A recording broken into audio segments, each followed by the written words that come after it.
胡适之胡适，说尽天下事。大家好，我是胡适老师，欢迎收看胡说。讲到韩国流行音乐 K-pop，从爆红至今已经超过25年了，出过非常多炙手可热的团体，从最早期的酷龙、H.O.T、神话、Super Junior、东方神起、Big Bang、BTS， 到近期的 Seventeen，大家都非常厉害，对不对？有非常多的粉丝。那若要讲到一个韩国流行音乐的代表人物，你的脑中会浮现出谁的长相呢？我的答案会是权志龙 G Dragon AKA GD。今天在讲他的故事之前，先让我娓娓道来我是怎么知道这个人的。故事发生在16年前，我24岁的那一年。当天我从台北坐区间车要前往中立，然后当时耳中听着 MP3， 然后听到了一首歌，叫做 Make Love， 是一首英文歌，然后整个旋律呢让我听了觉得哇，太棒了吧，很吸引我，这种感觉就是听了难以忘怀。后来查了一下谁唱的，发现是一个我从来没见过的团体，叫做 Big Bang。这就是我人生中第一次看到 Big Bang 这个团体。OK， 那接下来第二次遇到他什么时候呢？就是有一天我在家里看 YouTube 的时候，看到推荐栏出现了 I Need a Girl 这首歌，唱的人叫做太阳。不知道为何就想要点进去，然后点进去呢，整首歌也是非常的好听。然后来到中段的时候，有一个人出现了，我发现，怎么又是 GD？ 他在里面 rap， 穿着白西装嘛，对不对？那我发现这家伙 rap 实力是很厉害的。为什么我会判断 rap 是厉不厉害呢？因为我本身呢也是一个饶舌歌手。OK， 好，然后再来第三次看到这个团体的表演，或是看到 GD 这个人，这是在2012年，他们发现 Alive 这个专辑的时候，然后在韩国的就是演出的现场，就是舞台上的演出，然后我看到了 Fantastic Baby 这首歌。这首歌应该大家都听过吧 Wow, fantastic baby. Boom Shakalaka， 对不对 Wow, fantastic baby。 然后在上面表演的时候呢，我发现 GD 在舞台上面的肢体律动、跳舞的呈现怎么非常的不一样，就非常的吸引我。5个人出来，我就是想看他。对，相信很多网友们应该有这种感觉。那网友们称作 GD 的这种跳舞的感觉，称作慵懒感或是松散感、松弛感，但我觉得其实不是这个样子的，这是因为他有非常强大的舞蹈实力。GD 的不一样在于，他所有的律动都在节奏上面，就连他要调整帽子、调整头巾、调整衣服，甚至打喷嚏，任何这种他临时加进去的这种动作，都会在节拍上面，在那个 flow 里面。所以会让他觉得说他的舞怎么特别的自然，甚至他跟舞群在一起跳舞的时候，你都不觉得他会落于下风，反而会觉得他好像是特别突出的那一个。所以大家不用怀疑 GD 本人的舞蹈实力呢，其实就是专业舞者的等级。OK， 这个在流行音乐的艺人上面其实是非常少见的。你看，又会创作，对不对？又会 rap， 又会跳舞，真的是非常全才的一个艺人。所以不用怀疑，就是一个专业的 dancer 等级。在他之前，我只见过一个有这种能力的艺人，他的名字就是 Michael Jackson，OK， 流行音乐之王所以 GD 真的是一个非常值得研究、非常值得喜欢、非常厉害的一个艺人好，那接下来呢，我们就要以编年史的方式来呈现 GD 整个演艺生涯，还包含了他早期还不是艺人的时期。我们来吧。时间来到1988年8月18号。权志龙出生于韩国首尔市龙山区梨泰院，爸爸是一名证券业者，妈妈是一名护理师，姐姐全达美现在是一名设计师以及时尚业者，有自己的潮流品牌 V11 Dunk 或是 V11 Dunk， 因为它的拼法是 WEEEDONE 所以念法看你们要怎么念都可以，我个人习惯念的是 V11 Dunk。 然后他们家是一个非常和乐融融的家庭，GD 跟爸爸妈妈姐姐的关系都非常的好，尤其跟姐姐长得超级像的，你们去看一下照片，其实就是一模一样，尤其笑起来就是同一个人，只是一个短发一个长发的概念，好吗？然后他们家的家庭教育呢，从小就非常的开明GD 基本上想要干嘛就可以干嘛，只要是他的兴趣不是坏事，爸爸妈妈都支持他。然后另外呢，他们家在礼节教育也是教育的非常的彻底。如果你们有研究 GD 这个人的话，就可以发现GD 只要在公开场合、工作场合不论是要拍 MV拍电视剧，或是参加综艺节目的录制，现场的工作人员或是现场的来宾，不论是大咖、小咖或是甚至一般的那种工作人员，是到助理等级的，他跟他们打招呼都一定是鞠躬的方式 ，OK， 而且是90度鞠躬。这个从他一出道到现在，已经成为了世界级的天王巨星，他依然没有改变这样的习惯，所以这一直都是 GD 非常让人家喜欢的地方。时间来到1994年，权志龙6岁的那一年，他其实是一个童星，他在这一年呢，就以孩童团体 Lil Roa 的身份出道了。那讲一下 Lil Roa 这个团体，其实当年呢，韩国有一个知名的团体叫做 Roa，R-O-O-R-A， 而 Lil Roa 的出现就是为了要营造一种话题，因为有大 Roa 跟小 Roa 嘛，对不对？所以呢，就创造出了 Lil Roa 这个团体。它是从6到8岁的小孩子一起组合起来的。GD 就以这样子的身份呢，参加过非常多的综艺节目，例如《啵啵啵》，甚至还演过电影《太白三下》，还出演过电视剧《小鸡仔们的日记》。所以权志龙呢，其实就是一名童星。时间来到1996到2001年 SM 练习生时期。刚刚提到的 Lil Roa， 其实他才成立2年呢就解散了。这对于当年的小 GD 来讲呢，打击非常的大。他觉得自己再也不想做音乐了。毕竟年纪还小，受到这种打击当然会痛哭流涕嘛，对不对？接下来呢，我们看到1996年8岁这一年，他跟他的家人们呢去滑雪场滑雪，偶然发现现场有街舞大赛，妈妈在背后就怂恿着 GD 去参赛，GD 就这么的去参赛了。结果呢，不鸣则已，一鸣惊人，小 GD 竟然拿下了街舞大赛的冠军。而现场有一名裁判就是评审，非常的大咖，他就是 SM 的董事长李秀满先生，发现了 GD 的天赋，就对他做出了邀约，要不要来我们这边当练习生呢？后来 GD 跟家人讨论之下，决定就去吧，于是就开始了他的 SM 娱乐公司的练习生时期。那边待了5年，受过非常严格的训练，因为 SM 的训练严格是众所皆知的。5年过后 ，GD 觉得自己的风格似乎跟 SM 没有那么大，为什么呢？我们可以从后来就是 SM 的团体跟 YG 的团体做一下比较。SM 团体像有谁呢？神话、东方神起、Super Junior、少女时代，他们的感觉是不是都是大家都非常的强，质感都很像，外观都非常的出众，跳舞呢都非常的一致性。然后如果你不是他的粉丝的话，要仔细的认出里面每一个人会比较难。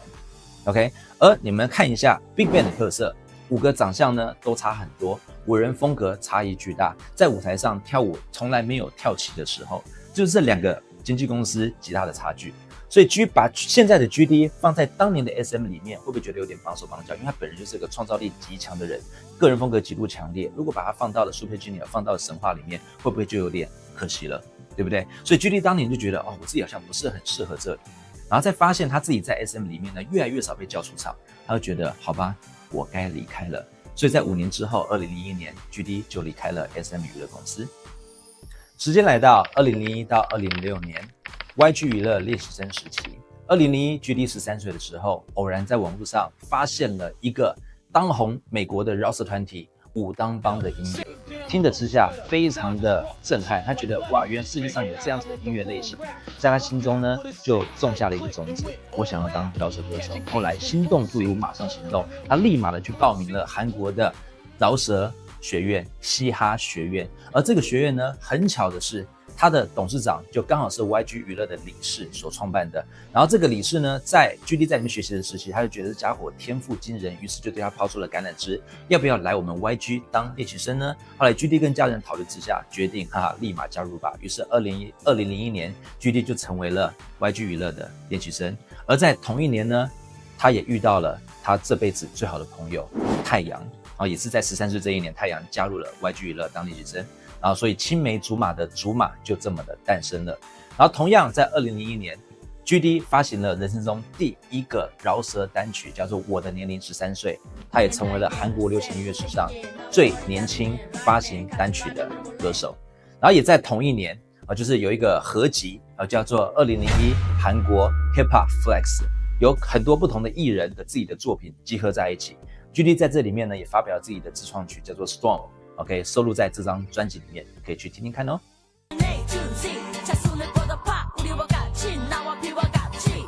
时间来到2006到2018 BigBang 时期。那在讲 BigBang 之前呢，先讲一下当时的YG 娱乐的董事长梁炫熙，他其实一开始想要让 GD 跟太阳2个人以双人团体 GDYB 出道，是嘻哈团体。他们2个已经为此准备非常久，准备了5年了。然后突然之间，梁旭琪改变了他的想法，认为要以5人团体的方式出道。这件事情让 GD 非常的不开心，因为他觉得他跟太阳2个人经过那么辛苦的训练，不论是创作、歌唱、跳舞，在实力方面旗鼓相当。如果另外3个人加入的话，他们实力是否跟我们会是一样的呢？然后他不知道，可后来是无奈的接受了，对不对？然后接下来讲一下为什么有另外3个人的出现。先讲到 Top， 就是超级大帅哥，对不对？他是 GD 的邻居，然后从小一起玩饶舌长大的。他在 GD 的引荐之下呢，进入了 YG。然后再讲到胜利，他是练习生。然后当时在练习生最后的决选阶段，他跟张贤胜2个人 PK， 后来他赢了张贤胜，所以后来进入了 BigBang。那贤胜去哪里了？他后来呢非常的红，他跟一个女神叫做泫雅出了一首知名的单曲，叫做 Troublemaker， 你们一定听过。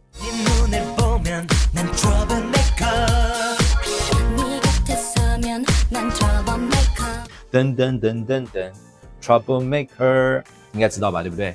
火红啊，红遍全亚洲啊。然后再讲到江大生，他怎么加入的？他透过歌唱比赛。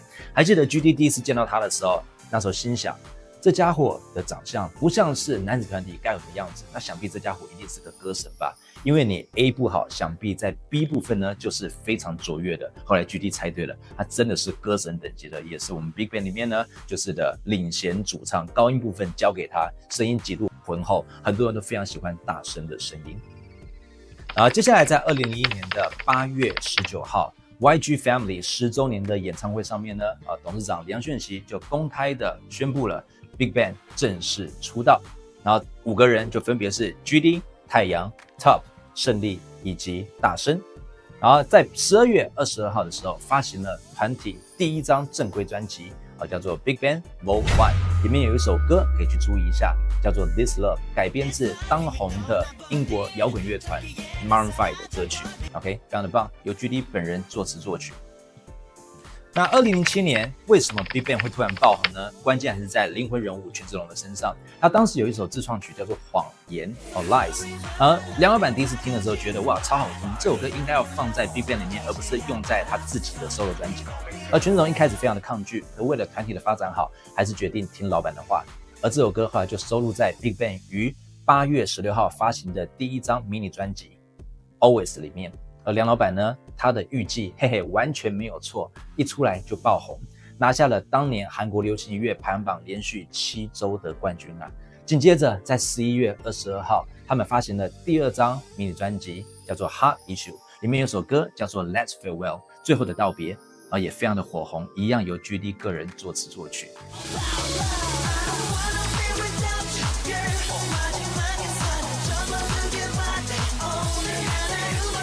然后拿下了当年 Juke On 排行榜连续8周的冠军，以及12月份的人气歌曲奖。然后在第9届年末第9届的 Mnet 音乐大奖上面呢，亚洲音乐大奖他们拿下了年度最佳歌曲，就是谎言，然后以及年度最佳男子团体。所以收获颇丰啊。来到2008年进军日本，1月4号他们发行了首张日语迷你专辑 For the World， 然后也在东京巨蛋的 JCB Hall 里面开启了首场海外演唱会。8月8号发行了第3张迷你专辑 Stand Up， 里面有一首脍炙人口的歌叫做哈鲁哈鲁一天一天，拿下了数位流行音乐榜连续6周的冠军。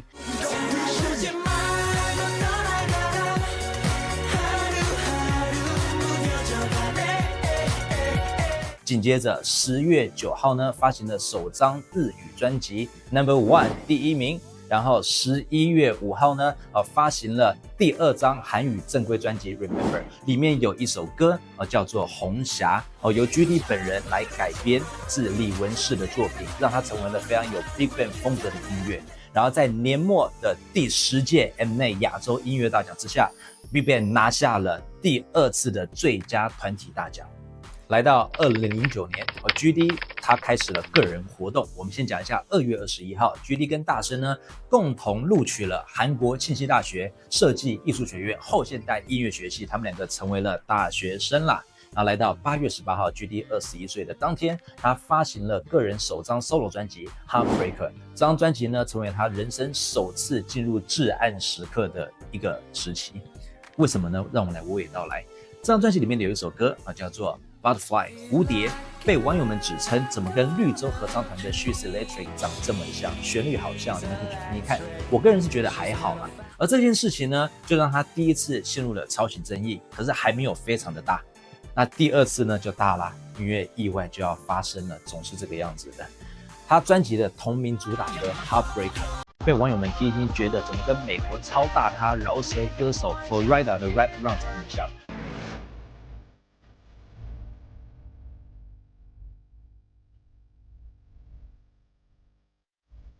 那讲到 Florida 他是谁呢？你们一定听过他的一个当红作品，叫做 Whistle 口哨。Whistle baby, whistle baby, let me know. Can you blow my whistle baby, whistle baby, let me know. 应该听过吧，对不对？然后跟他扯上这个抄袭关系，哇，那就争议大了。网友们纷纷的出征他，叫他去死，叫他自杀，叫他谢罪。然后跟他讲说，你这个就是没有羞耻心的人，有没有羞耻啊？就抄人家，你对吗？你为自己做歌啊？各种恶毒的言论每天在网络上发酵着，让 GD 连电脑跟手机都不敢打开去看留言板。而当时的 GD 呢，不想出门，不接爸爸妈妈的电话，也不想跟朋友往来，就进入了一种忧郁的状态。那谁把他拉出来的呢？这个人叫做胜利，还没有魔化前的胜利。作为团体内年纪最小的忙内，胜利本来就是一个很搞笑的人，能言善道的人，就每天给 GD 打气，给他加油，甚至后来还找来了 Florida 跟 GD 合作。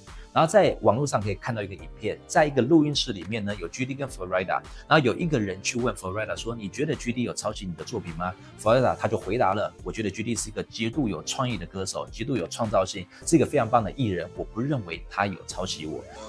Hey, so Florida, so you heard that Heartbreaker, right? Yeah. Heartbreaker. So do you think that's a copy of Right Around? Somebody told me that, but at the same time, he got the right swag. He definitely stands out, regardless of what people might say. Very talented. I even saw some of the videos that he did, other than the song I did with him. And it was hot. I like his flow. Most people can't even, really switch it up like that, and he does a great job. He's a talented artist. Definitely organic. So I couldn't say he, bid anything. 甚至还 Florida 呢，还跟 GD 共同的在舞台上演出了 Heartbreaker 这首歌，所以抄袭就告一段落。然后在当年的年末，第11届 MNET 亚洲音乐大奖上面呢，GD 以 Heartbreaker 拿下了年度最佳专辑，所以他不论以 Big Bang 身份或是以个人的身份呢，都可以拿到非常大的荣耀，真不愧是 G Dragon。来到2010年11月28号，GD and Top 呢参加了第12届 MNET 亚洲音乐大奖。在这个大奖上面呢，他们两个宣布了要以 GD and Top 两人嘻哈团体的方式出道了。然后在12月14号，他们发行了第一张正规专辑 GD and Top 以及数码单曲 Knockout。